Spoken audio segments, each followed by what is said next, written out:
ఈరోజు మన కథ అక్బర్ బీర్బల్ కథలు.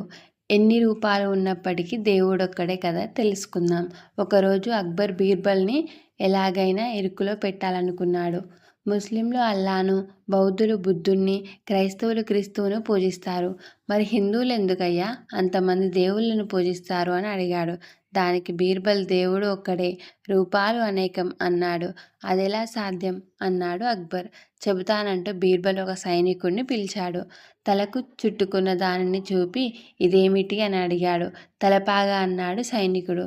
దానిని విప్పి భుజంపై వేసుకుని ఇదేమిటి అంటే కండువా అన్నాడు.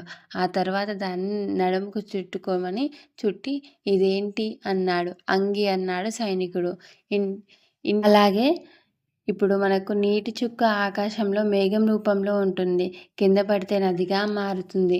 గడ్డ కడితే మంచు అవుతుంది.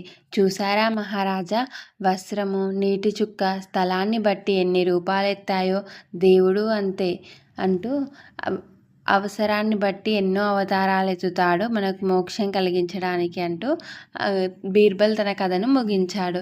ఈ నీతి అందరికీ నచ్చి అందరూ బీర్బల్ని మెచ్చుకున్నారు. ఈ స్టోరీ మీకు నచ్చినట్టయితే లైక్ చేయండి, షేర్ చేయండి, సబ్స్క్రైబ్ చేయండి.